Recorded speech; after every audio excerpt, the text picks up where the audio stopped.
We are gathering this morning, as well as throughout the entire annual General Conference in Malta, to discuss culture, an often underestimated dimension, yet one that serves as a fundamental conduit for meaningful interaction between men and women. Each of us carries out own cultural identity, a composite knowledge and experiences shaped by the places in which we have grown and developed. For this reason, understanding another's culture is above all an act of interaction and exchange, an essential means of fostering a more equitable society. The title of this roundtable discussion, Bridging Divides, the Role of Cultural Cooperation Amid Global Strains, underscores the significance of cultural collaboration in addressing contemporary global challenges. It's not necessary that I say our task today is made even more complex by the current international context. At this point, allow me to introduce our panelists who have been carefully selected by the organizers of COPEAM. Léa Hermen is a media analyst working at the European Broadcasting Union as part of the Media Intelligence Service, which collects data and provides insights around public service media's place in the wider audiovisual industry. Léa's main areas of research and expertise are the commissioning, production, and programming of TV, video content, as well as specific content trends. Prior to joining the EBU in 2023, Léa worked for Glance Médiamétrie, the international insight service of the French media audience measurement company. She holds a master's degree in management with a specialization in media and creative industries. She is the author of the EBU studies on PSM Arts and Culture, Public Service Media Vitalize a Crucial Sector. Ziad Erraiss is a young Franco-Moroccan expert in EU and external cultural relations, currently based in Brussels and working for the Cultural Relations Platform. He holds a master's degree in EU law, a bachelor's degree in European economics and politics, and a master's degree in finance for the University of Bristol with a focus on development and behavioral economics. Previously, Ziad worked for the European Newspaper Publisher Association, where he participated in the drafting of the EU Directive on Copyright and the Digital Single Market.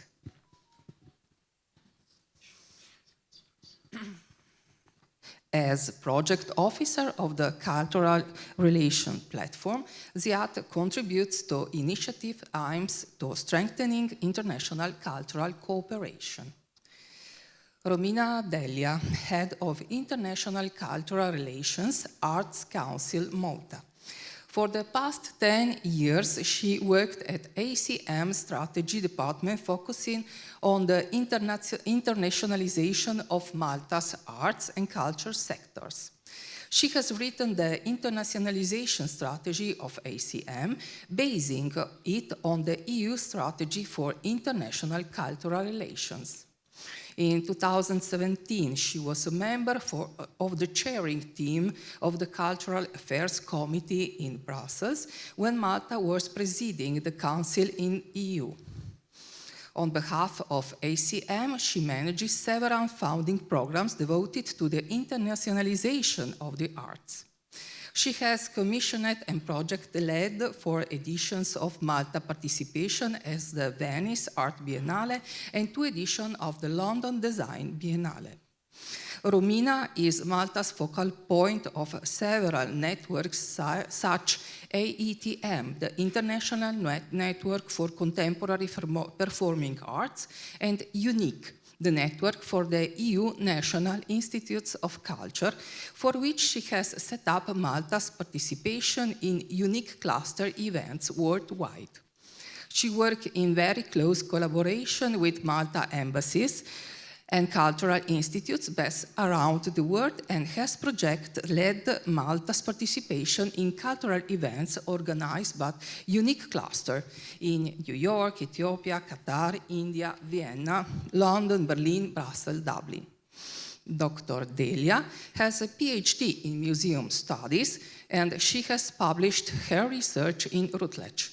Prior to her PhD studies, she has worked on several EU-funded projects as a researcher. So these are them. Now, we can start with our questions. The first question is for Léa. Public service media constitute a fundamental pillar of democracy, a particular significant aspect in the current historical context. Through the dissemination of culture, they contribute to shaping collective awareness and knowledge. What are the main strategies implemented in recent years by the European Broadcasting Union and its members? Thank you, Louisa, first for your introduction. The main strategic element that I can point out from PSM is to stimulate artistic creation. So public broadcasters are not just broadcasters in the sense that they don't just distribute content, they also commission it. And in that sense, they play an essential role in deciding how much cultural content gets made and what cultural content gets made. So according to the data we have, just for TV original content, 2/3 of what is produced in the arts and culture genres in the EBU area come from PSM, are commissioned by PSM. And they are the type of broadcaster that dedicate the most of their commissioning slate to arts and culture. So 15% of what they commission is in this area of the arts and culture, versus commercial broadcasters only dedicate 10% of what they commission to these genres, and it's even less for streaming platforms, which only dedicate 5%. So just for original audiovisual content, PSM are instrumental in really have a say in what cultural content gets made and how much resources they allocate to artistic creation. But they're not just, they don't just contribute to audiovisual content. The PSM also almost all operate musical ensembles, orchestras, choirs, and other types of ensembles. And for these, these perform a lot of concerts every year. And for these, PSM tend to commission new works to kind of continue to enrich the repertoire in classical music.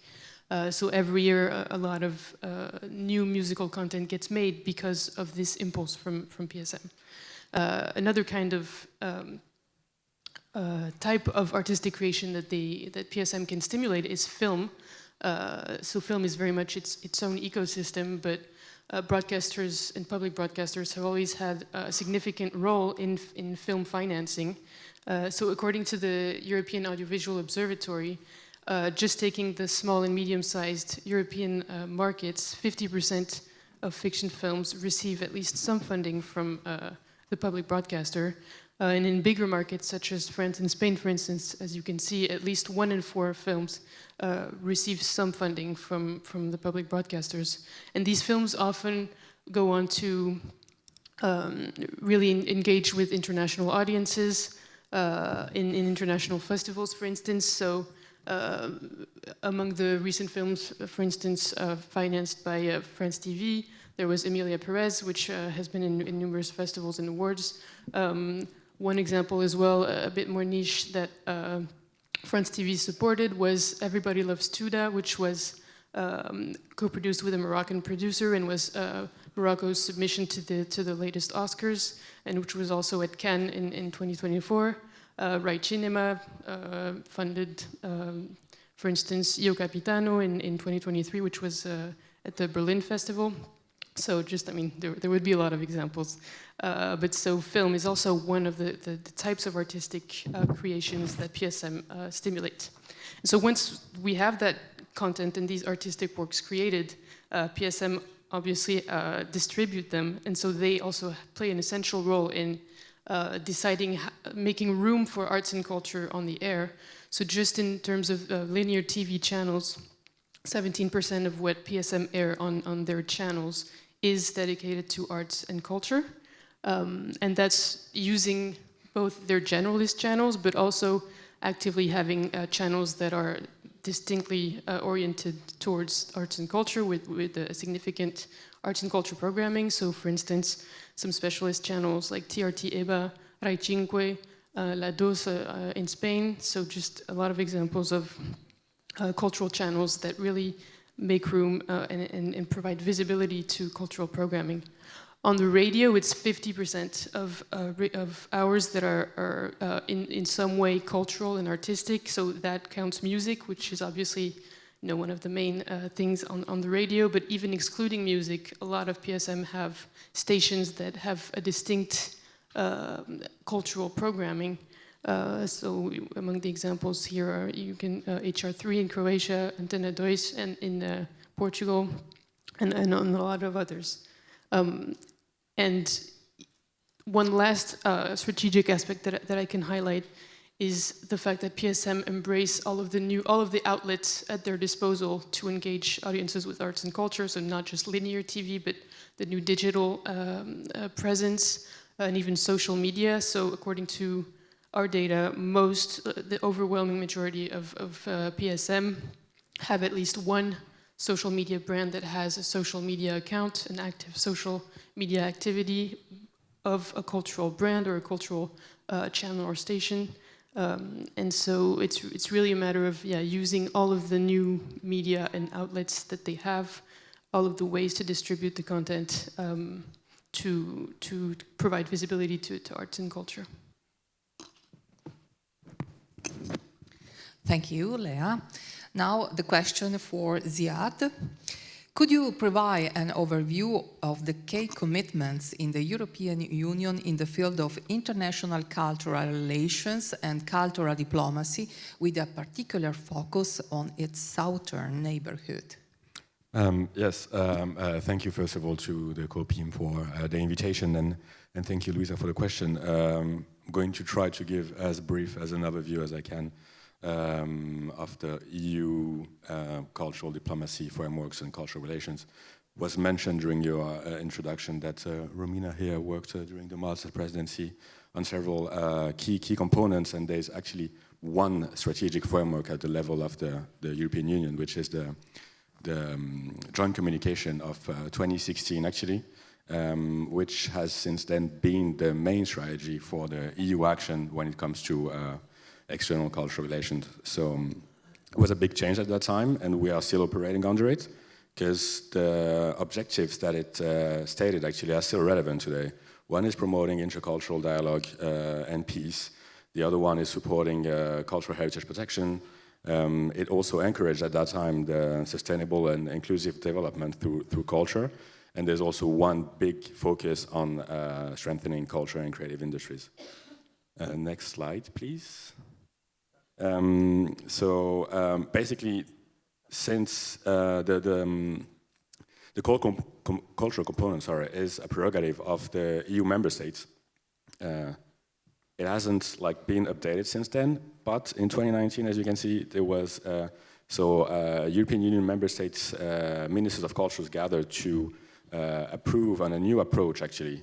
So it's still on the run, but updating actually this strategic framework and adding some more guiding principles. Going to a more people-to-people approach, emphasizing collaboration and co-creation instead of imposing any set of values.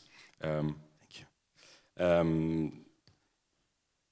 We are kind of these days, but I will jump to examples later on to more co-creation aspects, like moving away from some soft power models and to one more rooted in mutual understanding with different regions. And this is actually where there are some funding instruments and tools, especially dedicated to the southern neighborhood.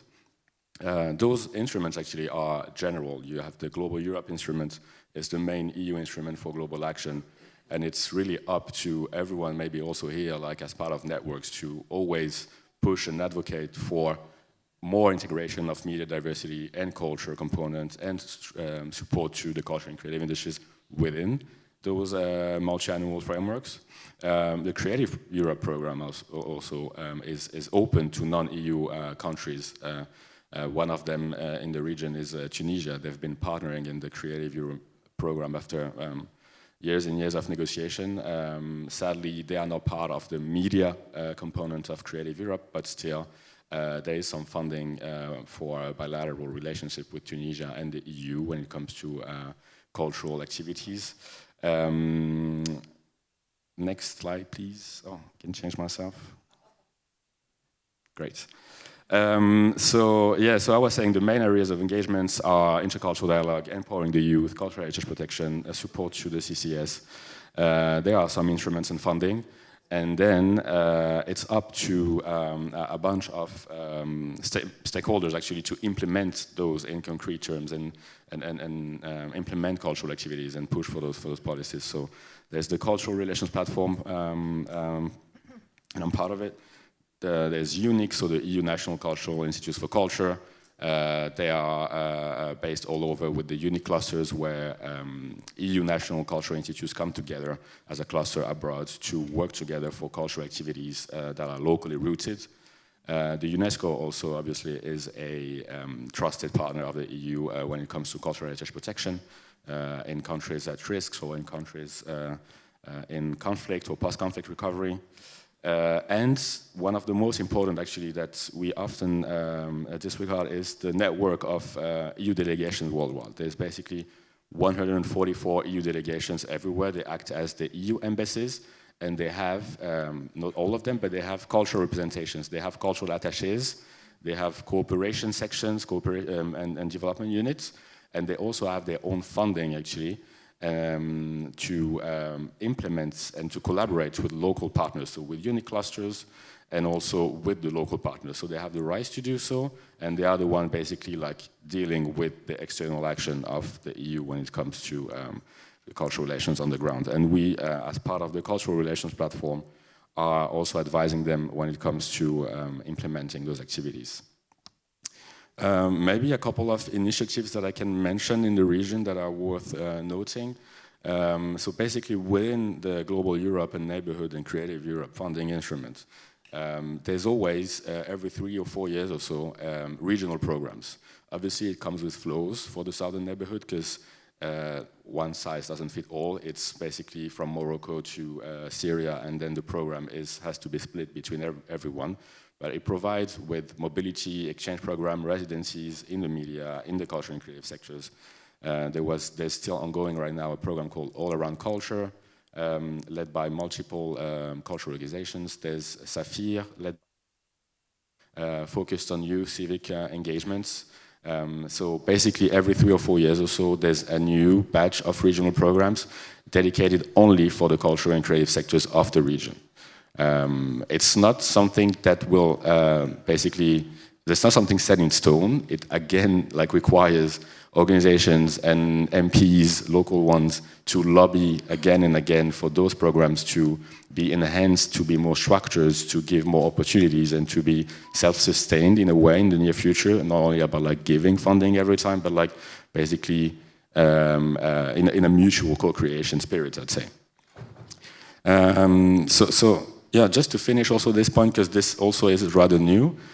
Some of you may know, at the level of the European Union since February, actually, there was the creation of a new Directorate General within the Commission called DG MENA, who will be, they started working 3 weeks ago, who will be in charge, actually, of the so-called new Pact for the Mediterranean. This is expected late 2025 or early 26. And the Institute for the Mediterranean in Barcelona, EUMED, is in charge of running consultations. Maybe some of you have been already invited if not, or you're interested in pushing for more inclusion and diversity or in culture in this future pact, I mean, I suggest you approach the Institut Méditerranée IEMED in Barcelona. They are still running consultations, and from now on, there's a full director general dedicated to the region, hopefully with a cultural component and a strand within it, and budget and funding. So it's up to all of us, like as of today, to push for this. So we have no clear vision about it, but this is like the state of play as of today for the region.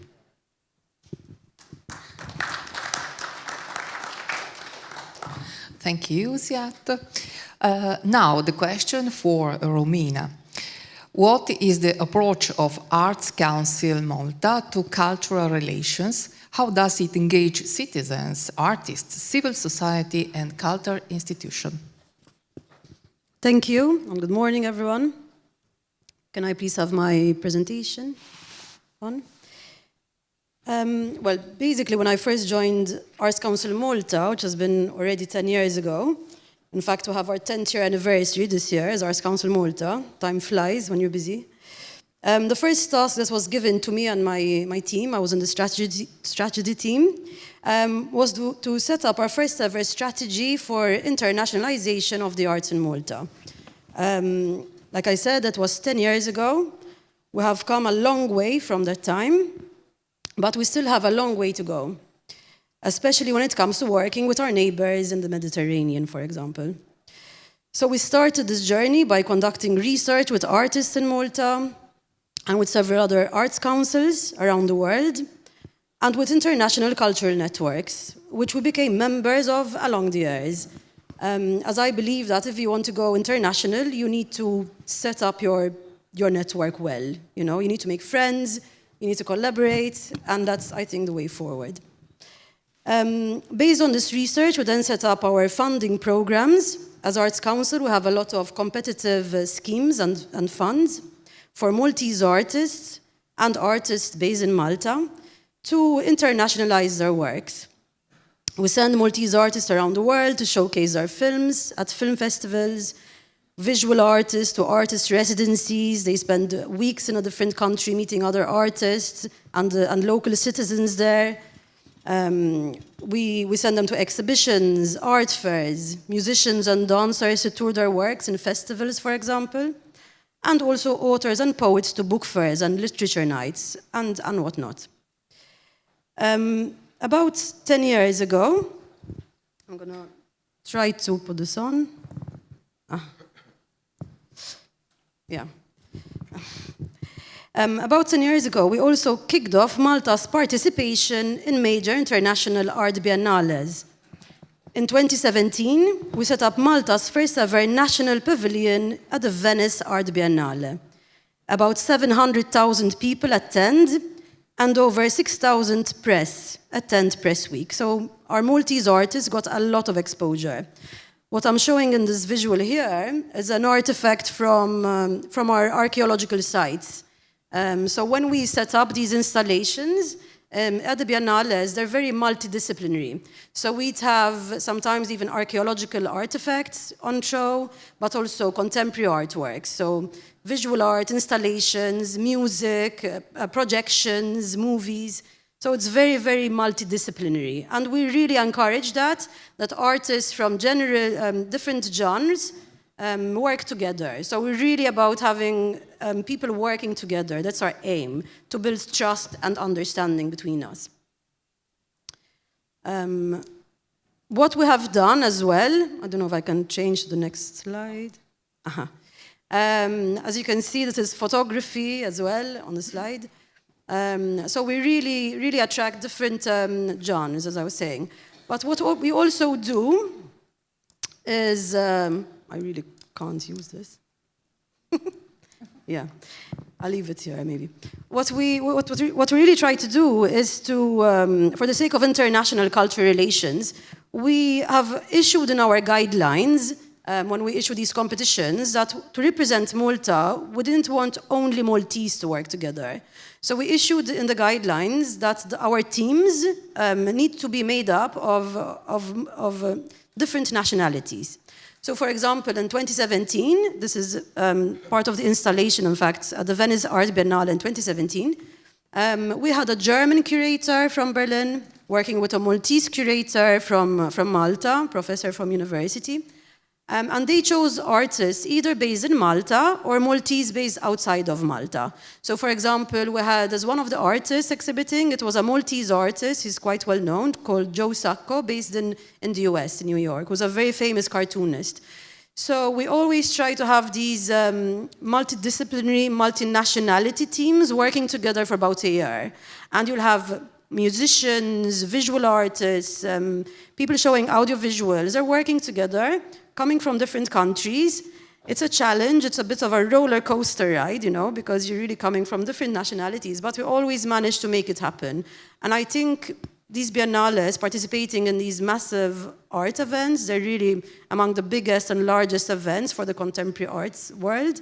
It's where we come together and we work together. And it's a struggle, it's a challenge, but we can do it, you know. I think when you have a name and a goal and you're holding each other's hands, we manage to get there. So I think that is our approach to international cultural relations. We're participating at the Venice Art Biennale, the London Design Biennale. Now we're going to be participating in the Gwangju Art Biennale as well. So we're planning some very interesting guidelines for our artists. And we also, in our strategies, in our guidelines, we always try to build up on what we had before. So, for example, for Gwangju, we really want artists to immerse themselves in the culture there and not just go there, hang their works or their installations and leave, but we want them to work with the locals there, with the local citizens, with the local artists. So we're also looking at combining artist residencies with these biennales, so they can spend a couple of months building up their installations actually there on site with local artists. So that's kind of our way forward. Yeah.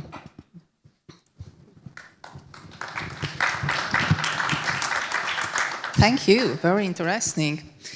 Now we can go on with the next question to Léa.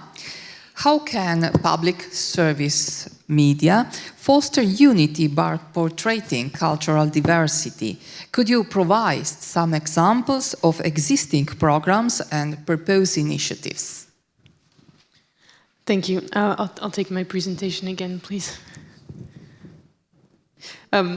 So portraying diversity, there are a lot of ways that broadcasters and PSM in particular can portray diversity and cultural diversity. First of all, it's in a very general way. It's making sure that it's not always the same people and the same things that we hear and see.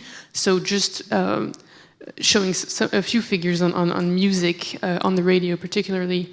Our data shows that PSM tend to broadcast a wide variety of genres and also renew the amount of tracks that they air and the number of artists that they give visibility to more than commercial radio stations in this sense. So just what PSM can do is actively work to really promote new artists, a wide diversity of artists, in a wide variety of musical genres and influences, and then beyond music as well.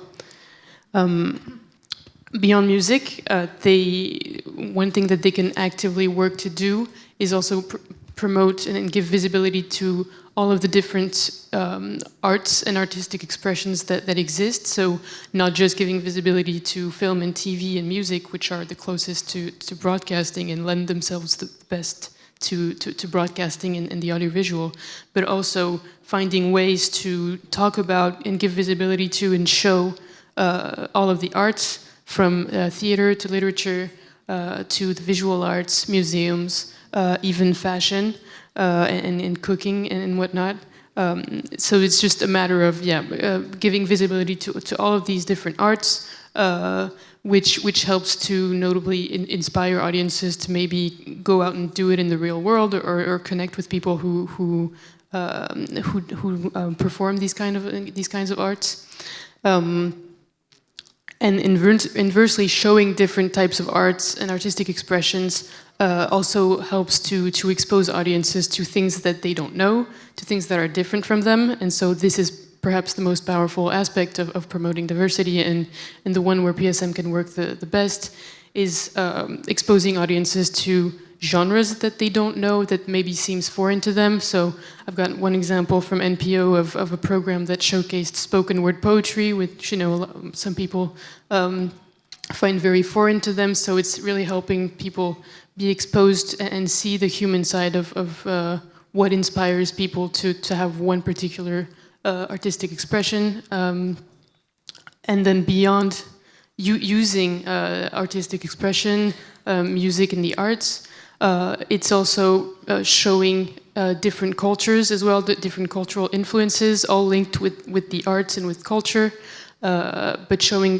portraying cultures that are different, that are plural, and exposing audiences to these. So one example I like to give is the German co-produced documentary Ask Mark V. Olum, which translates as Love, Deutsch, Marx and Death, which was at the Berlinale in 2023, won the Panorama Audience Award, which goes back, and it's a documentary that tells all of the history of the Turkish community in Germany, but via their musical culture and the musical influences and the entire musical community.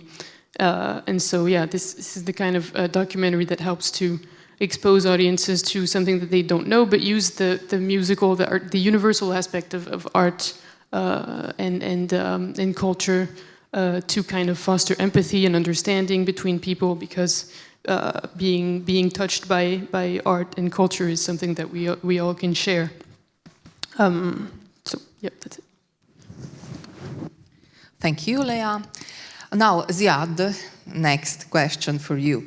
Could you explain the core idea behind the Cultural Relations Platform project? How does it concretely facilitate dialogue, exchange, and cooperation among cultural practitioners worldwide, and what are its main impacts? Yeah, thank you. So, thank you. Coming back to the cultural relations platforms, as I said, it's one of the key implementing partners / projects for implementing the European Union strategy on international cultural relations, especially in regions of the South, be it the southern neighborhoods here, or Asia or Latin America, for instance, because our mandate is global.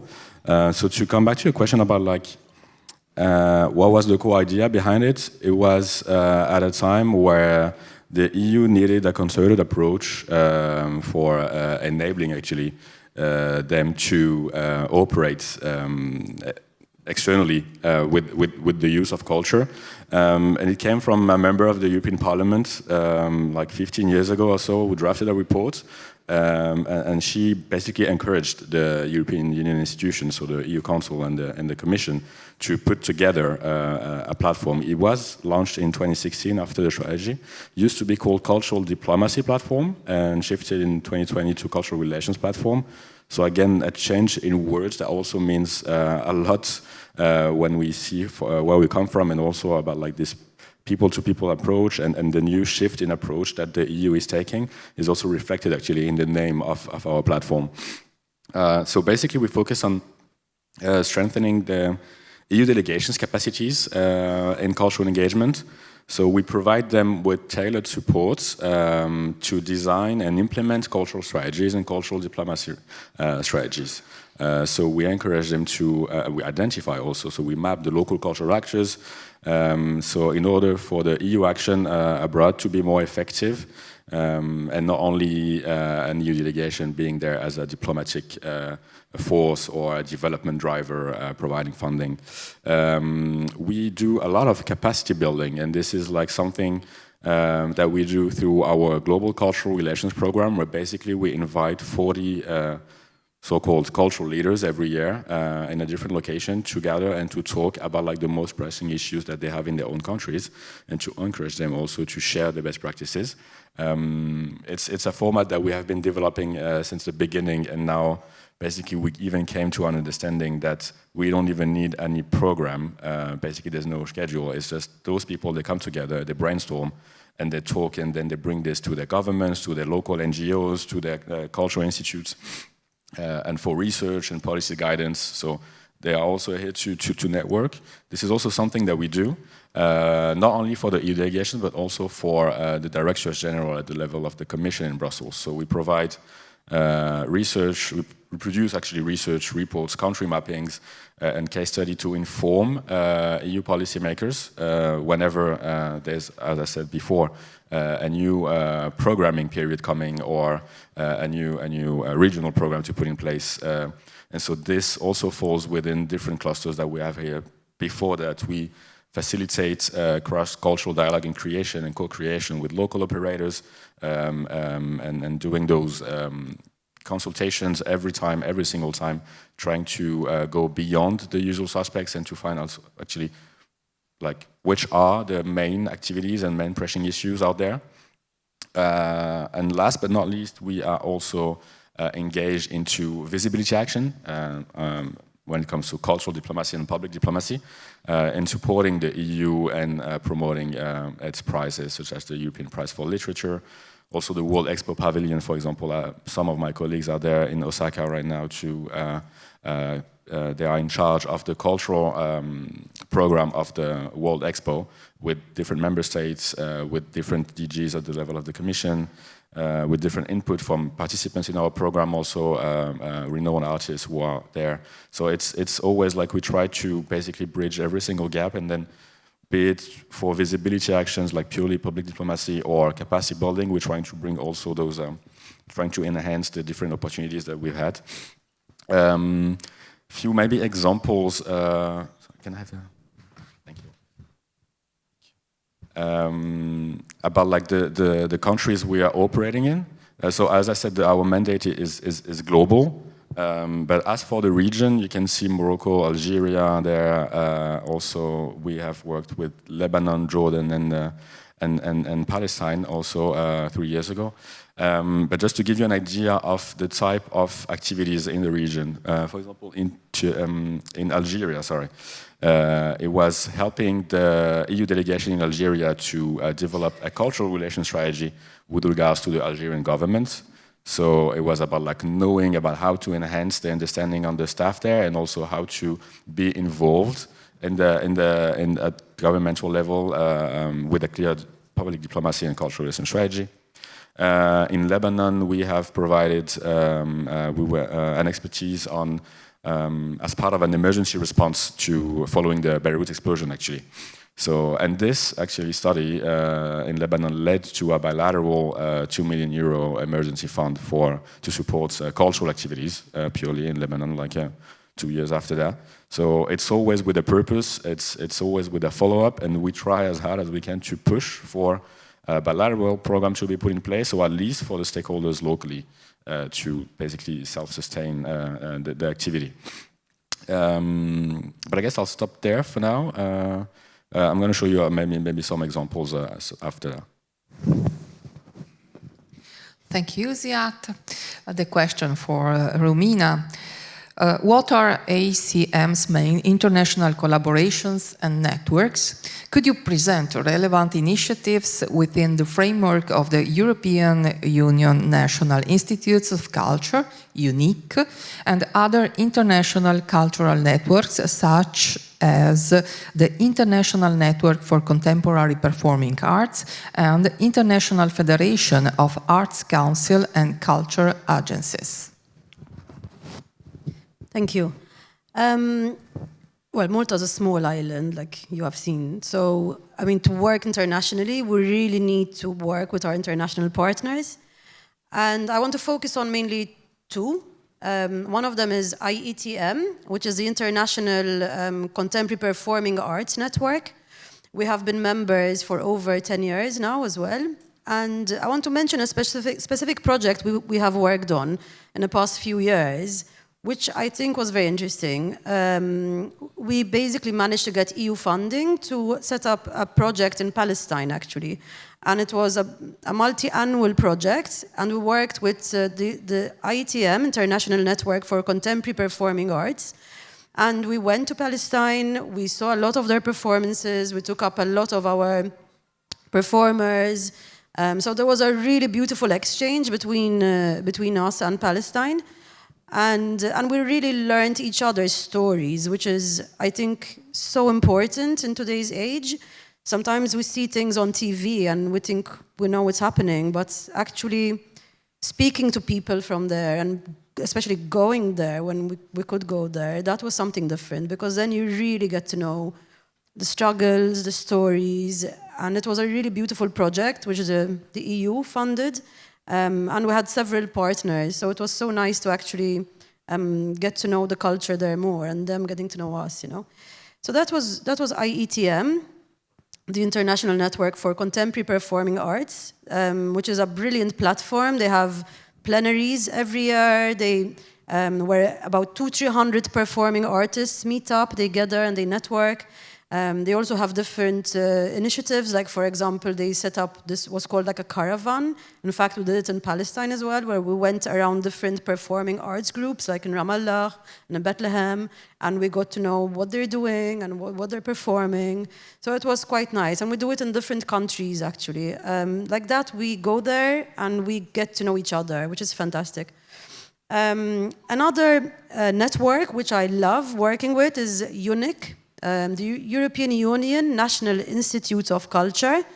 We have been members as Arts Council Malta for about 10 years as well. And together with other arts councils, so for example with the British Council, the Italian Cultural Institute, with the Alliance Française, the GET, IFA, and a lot of embassies from Europe, we have what are called clusters all over the world. So we send our artists, not just Malta, but the other cultural institutes and embassies. We send our artists for music festivals, literature festivals, which we set up together. So we sent artists to New York, you know, animations to Japan, films all over the world, musicians, jazz musicians in Vienna, you know, because I love music there. And we work together. That's the whole point. And it's beautiful because, you know, you share human resources, financial resources, and you're doing things together. So we're working together like on a kind of government level, but the artists are also together sharing their music, for example, together, or their poetry together. And we're bringing, like that, our artists together. Because it's one thing to showcase, I think, but it's another thing to co-create, to co-produce, to live an experience together. That's when learning, I think, comes in, and when trust is being built, and when we're creating stories together. I want to show, in fact, my first video, which is about UNIC, which you have different voices from UNIC telling you what UNIC is about. So can I have the first video, please?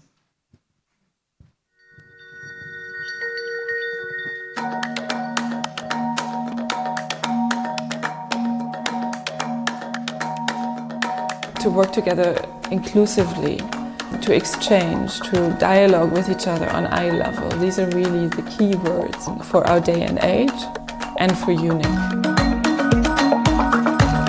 To play an active role in creating a world that has a bit more tolerance, a bit more understanding. To open up for different perspectives.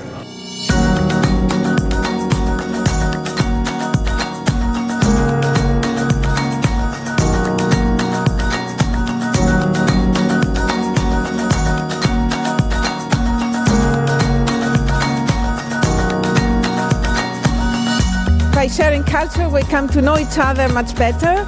We become more tolerant, more open. Dialogue which happens in the best way, in the most sincere way, happens through culture. If we destroy the stereotypes, it eases to see that this human message is there in all of us. Culture builds identity. What kind of identity do we want to build? If we want to build an identity that is common, then it is through culture. C'est une façon de changer les mentalités. In a safe space of dialogue, we can grow, we can create something new with the other, we can learn something, we can get rid of some prejudices.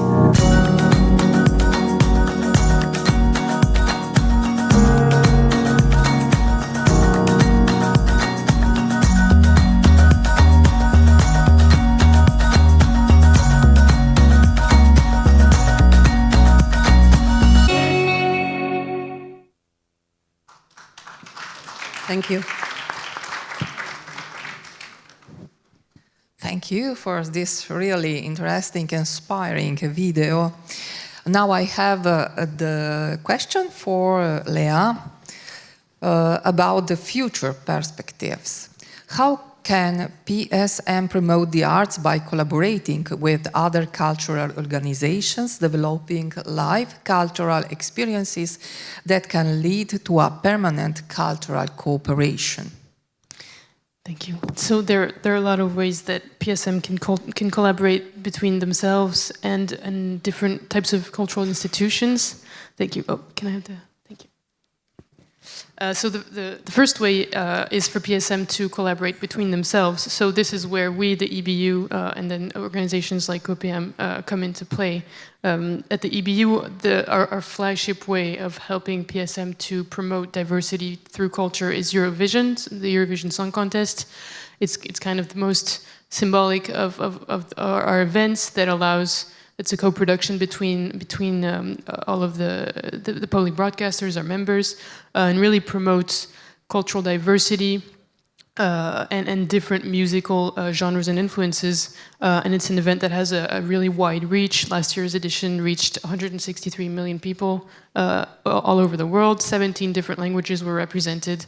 So it's always a really nice opportunity to bring everyone together from across the EBU area. And we, the EBU, try to provide a lot of opportunities for public broadcasters to exchange programs and to co-produce. So we have a music exchange, a TV program exchange, and a lot of co-production schemes for documentaries, animation, and drama. So that's just between themselves, but PSM also can have partnerships with, can also collaborate with cultural institutions within their countries. So first and foremost, through all of the musical events, concerts and festivals that they might organize, PSM can develop relationships and strong partnerships with the main cultural institutions in their countries, for instance, or maybe abroad. So for instance, having partnerships with operas, concert halls, music venues, museums as well, and major cultural institutes. But it doesn't have to be just the bigger cultural institutions in the country. The most impact sometimes that they can have is to have develop relationships with smaller, more local cultural institutions, or even with places where culture happens overall, because PSM are broadcasters, so they have a huge audience reach, but they're going to have the most impact and influence if they develop links with the places where culture happens and where people meet to actually experience. So a few examples that I can pinpoint. VRT in Belgium has a literature program called the Reading Club, and they regularly organize readings at bookstores. So they will have partnerships with bookstores to kind of make these events happen. They also have a partnership with a yearly theater festival where they also hold readings. So this is one type of a local imprint that they can PSM can have. The BBC supports Record Store Day, for instance, so events that happen in record stores that are celebrated one day a year. So places that also kind of participate to the dissemination of culture, of music. RTBF, for instance, has the Radio Music 3, organizes a yearly festival in the Brabant region in Belgium. And that's just one example, but the concerts take place in such diverse places as churches, former farms that have been converted into cultural spaces, so a lot of different, very local places with which they necessarily have partnerships that can become long-term, because these festivals tend to be yearly. And one final example of type of institution that PSM can collaborate with are schools, because this participates in exposing young people and the talent of tomorrow to culture. One example I wanted to give was Bulgarian National Radio has, for several years, an exhibition, yearly exhibition called in the footsteps of Sirach Sitnik, who was an artist and also a director of one of their radio stations, the first director of one of their radio stations. So the exhibition was first started for the anniversary of his birth, and it was a collaboration between an art gallery and a high school from his hometown, and an exhibition of paintings from the high school was exhibited in the Bulgarian National Radio headquarters. So PSM can also just have some links with local cultural places, but also be themselves places that disseminate and that bring people together to witness culture. Thank you.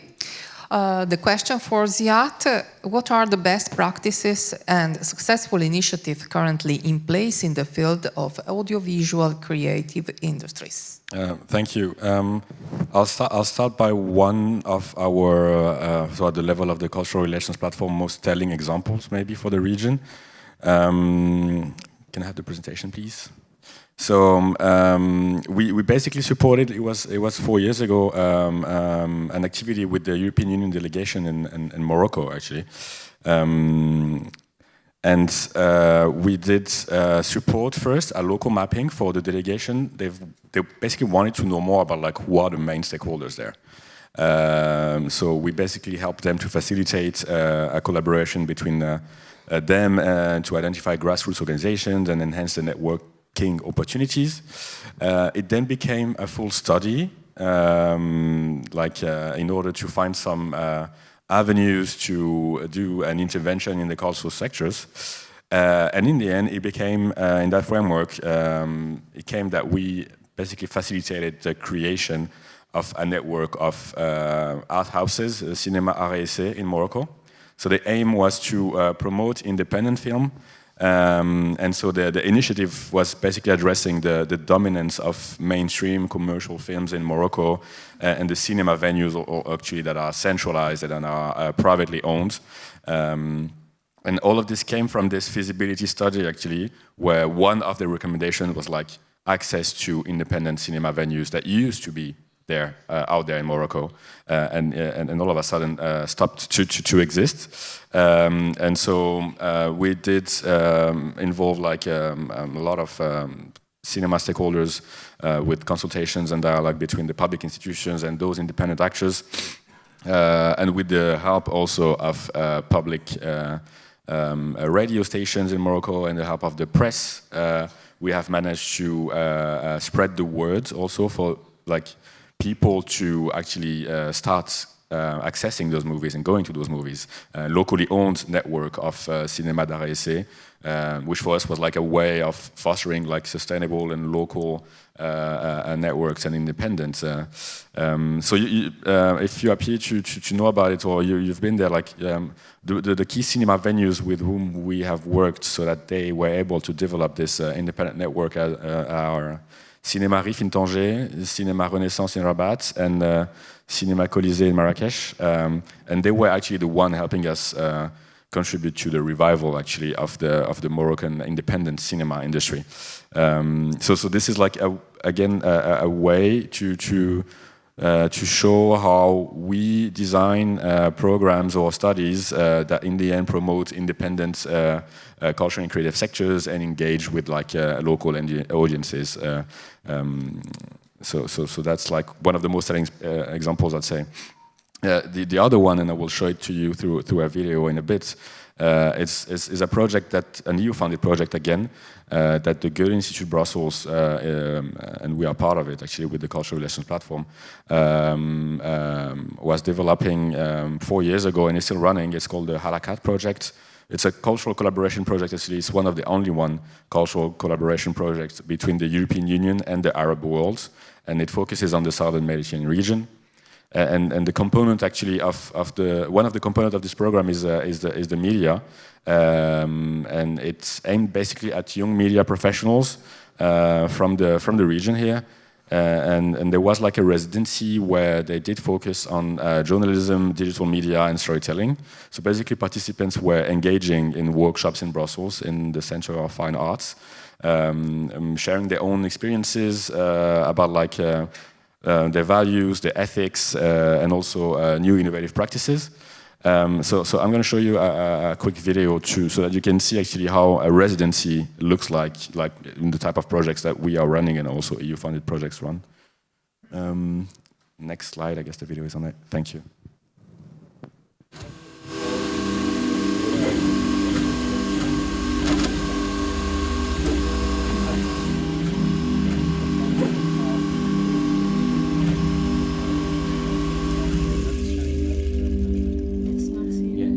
In my project, I'm trying to show how we project pieces of ourselves, fragments onto the web, on social media and different platforms, and how those little fragments are perceived by other people. They use this one fragment to build a whole identity about us. And then in return, we also perceive those fragments and we try to apply them onto ourselves. So we are projecting something, just a part of something, and then we're receiving this part and we're trying to adapt to it. So that's why I made 3D models of faces that have been reshaped, and then I use face tracking and projection mapping to take a video of the visitor face and project it onto those 3D sculptures. Anna's work was very interesting because she's also using ferrofluid and magnets, and she's showing climate change, which is something that I'm interested in. Yeah, we would talk a lot about our works and all the trials that are going on.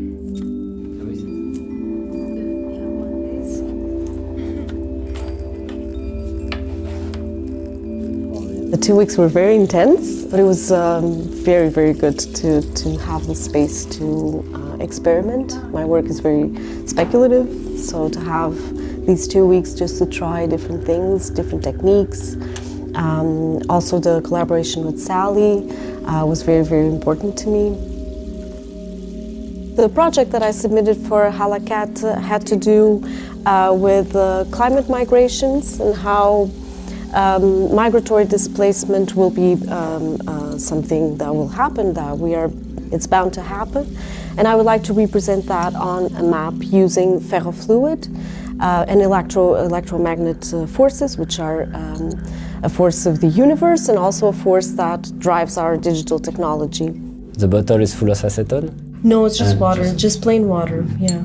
But this works. The initial idea that I had, so taking ferrofluid from audio tapes, is kind of working. We will have ferrofluid made out of Elvis Presley, so it's going to be fun.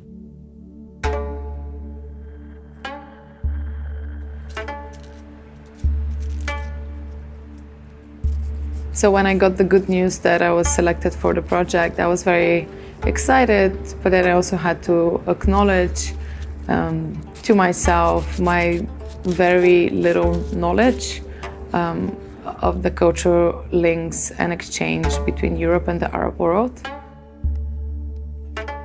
This matter, to me, it was more about the influence from Arabic culture to European, at least until 19th century. And then the way history was constructed later and the dominant narratives were chosen very often overlooked a lot of contributions, examples, and it was making them less apparent. So when I started my research, I was looking a lot into lost discoveries and earlier discoveries of Arabic culture.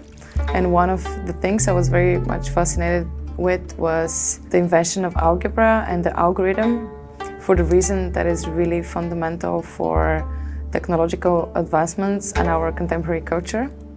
And one of the meanings of algebra from Arabic al-jabr means bone setting. So I started looking at different bones, and the one that I decided to work with, it's called sphenoid bone, and it's very fundamental for human vision.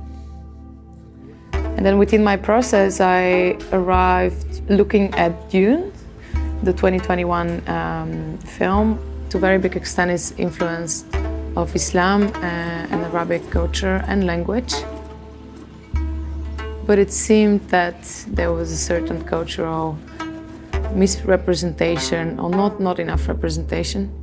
The piece is called Unrendered Prop, and think of it as a prop that could have been or could eventually be used in the film.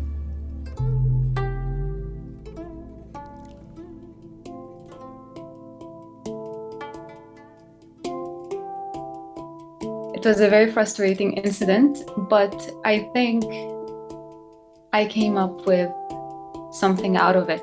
I think this is actually what kind of like eventually led me to do this project, because it's very paper oriented, or something that it needs to be marked and signed by the government.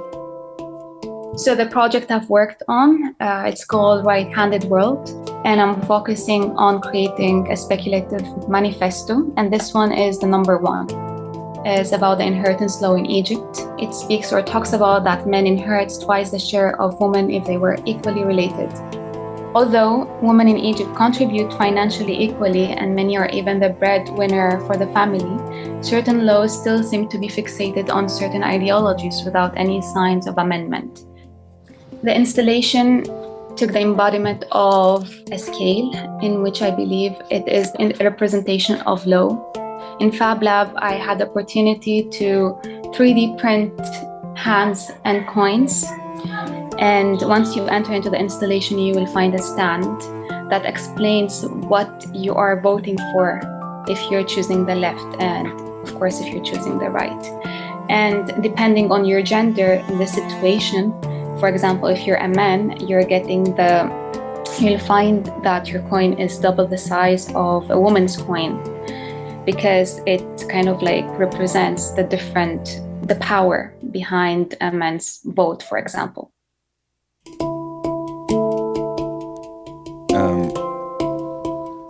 Some food for thoughts, maybe.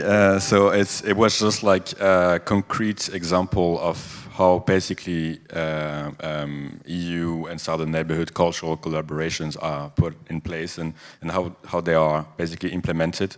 An opportunity most of the time for artists to explore common grounds, to share knowledge, to provide each other with like constructive feedback on the work they are developing, timely, but also again, as you saw with the Egyptian artist, about like some of the also constraints that are also facing the artists from the region these days.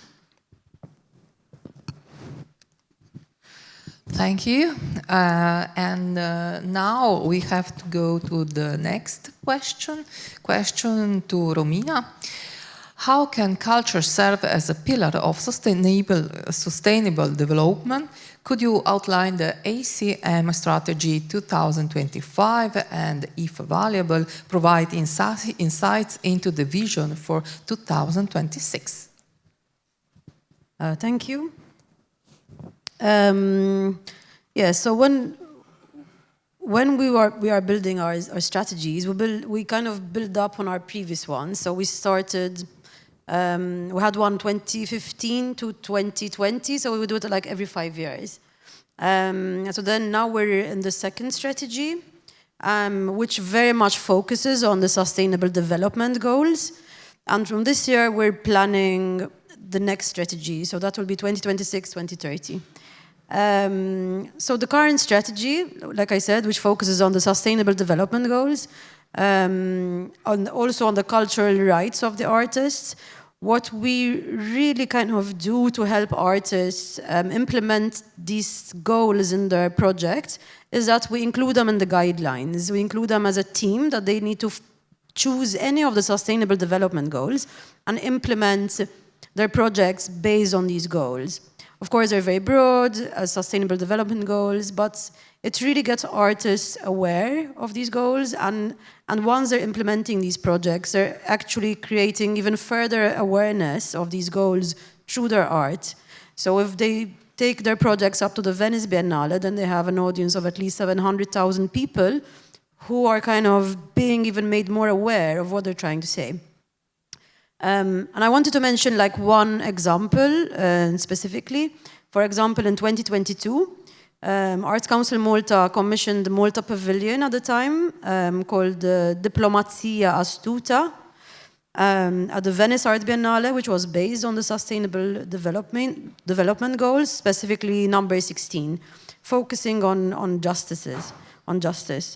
So they were inspired in their artwork by Caravaggio's beheading of Saint John, the painting, the very famous painting of the saint who was unjustly murdered, you can say, back in the day. And this beautiful painting, which is a national treasure, kind of it says a lot, about people who are trying to say the truth. You have a lot of journalists around the world risking their lives, trying to say their truths, the truths they're saying, and they're unjustly, like murdered or killed.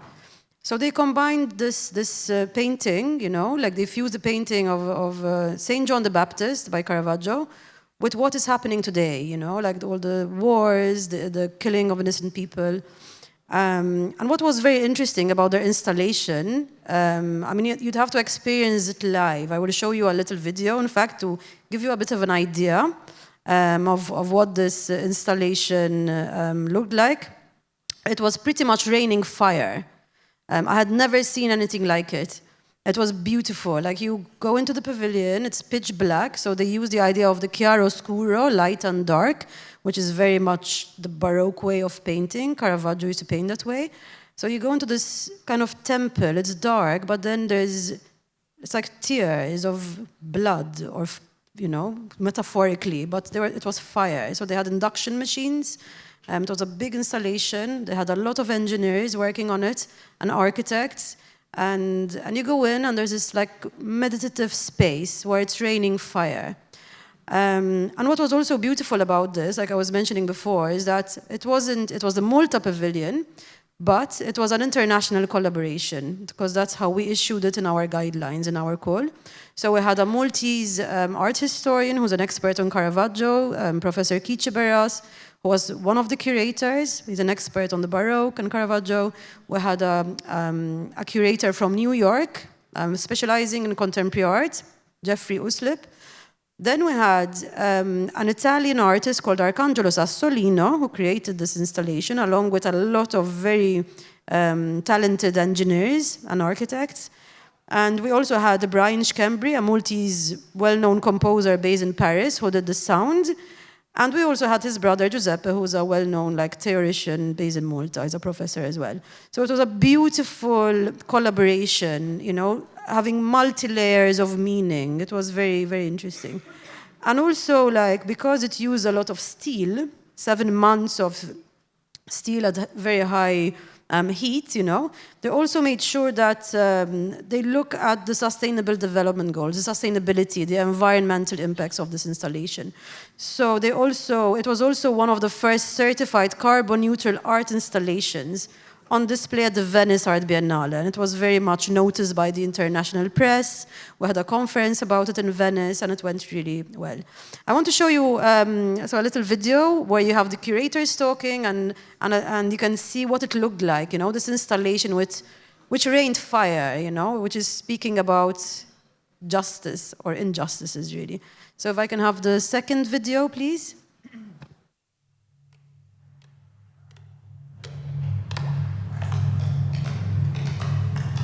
Dan huwa proġett li jitlaq minn punt preċiż, mit-taqtir tad-demm ta' min inqatel. Huwa proġett fejn skultura tal-metall qiegħda tibki b'demm tal-azzar.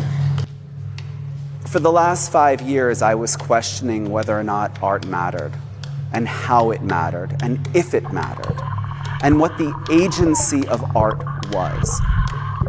And for me, we're doubling down. We're actually saying, with this installation, we're providing an opportunity for the public to reflect, to be moved on a visceral, conceptual, intellectual, physical, aesthetic level, and to say, why are we raining fire from the sky? Why is it necessary to rain fire from the sky now? Mi interessa, tra virgolette, la verità, senza scorciatoie. Aħna nixtiequ nagħtu spazju fejn l-ispettaturi jista' jaħseb fuq x'qed jiġri madwaru. spazju għal rikonċiljazzjoni. Rikonċiljazzjoni spazju fejn wieħed jaħseb fuq l-inġustizzi. Għax fil-verità dak li tlaqna minnu hija qatradem ta' xi ħadd li ġie maqtul għax ma kellux jiġi maqtul. Mhux jienet nitkellem, il-passjoni titkellem, ma jistax ikun illi tħobb il xi ħadd mingħajr passjoni. M'hemmx distak bejni u x-xogħol. Għax xejn. Il-passjoni twaħħadni max-xogħol. U l-magna, biex nsejħu la magna ta' l-installazzjoni, isa pjuttost strument li iju wkoll huwa l-esekutur, jiġifieri hemm performer. Qed tifhem? U l-magna qed tinterpreta x-xogħol li ktibt jien biex ngħidu. Ir-relazzjoni tiegħi ma' Caravaggio forsi hija personali u aħna l-Maltin dak il-kwadru kulħadd jafu, ġbinti tafu minn mintu kellek 4 snin, 5 snin. E a me interessa molto essere in aderenza con la realtà della mia pratica. Cioè, cerco di non mostrare un'intenzione, ma un fatto vero, un fatto che sta accadendo in tempo reale. E forse questo è un piccolo ponte con Caravaggio. Għet niprofaw nibnu kappella, provajna nibnu kappella, mux kappella religjuża, ma kappella spirituali, fejn min jidħol f'dan il-padiljon jista' jaħseb fuq x'qed jiġri madwaru. Well, in order to be our future selves in the present, we have to reconcile the past.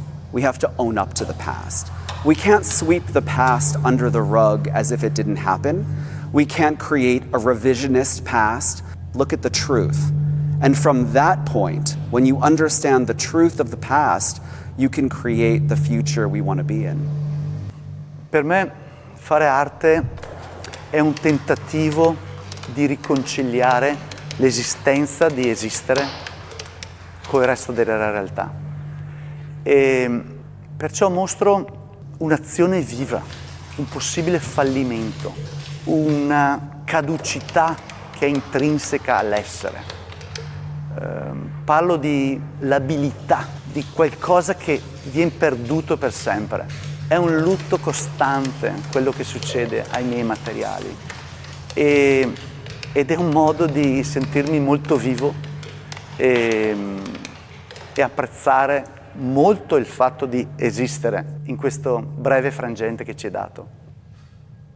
Rridu nkomplu dak il-lajn waħdu mingħajr kliem jiġifieri, irid jibqa' sal-bordura għax ħadd ma jaf xejn.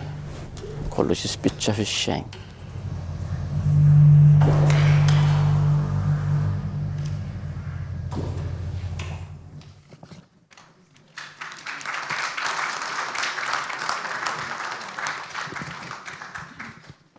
Okay.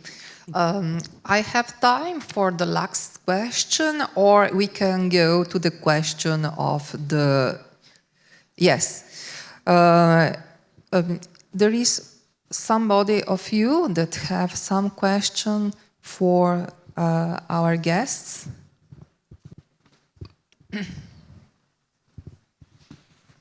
Hi everybody, I'm very honored to be among this selective group of interesting people.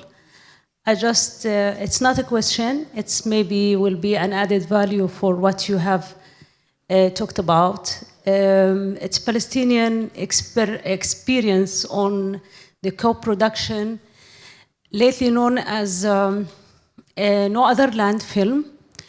Our experience actually expose the gap between the theory and the real world and real practice of coexistence through culture production. The thing is that the co-director between Israeli and Palestinian director, Hamdan Bilal, after they were internationally recognized for their effort to produce such kind of high prestigious winner of an Oscar Prize, the Palestinian director has been brutally beaten by a group of Israeli settlers and get arrested while the settlers were guarded by the Israeli occupation forces. The other co-production, cultural co-production experience in Palestine is the Theater of Freedom with Mir Khamis and Zakaria Zubaydi. Eventually and paradoxically, Zakaria Zubaydi has been in prison, and lately he has been released. Also, this Theater of Freedom, I just want to highlight for people who don't know about it. It was dedicated for highlighting the coexistence culture in a mid of conflict, but the thing has been ended very tragically. Zakaria Zubaydi has been in prison, and the Israeli forces has killed his son, also his brother. So I've been touched by all the experiences of your respectful presentation and organizations, but still when it comes to real life, there are a lot of challenges to realize real coexistence through and via the cultural production. And I think we, as Palestinians, will be always thankful for any helping hand and any supportive voices just like you. Thank you again. That's it.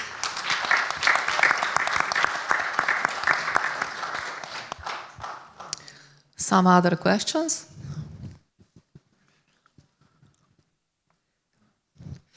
Okay, if not, we can conclude. So my conclusion is very, very interesting be here with you three.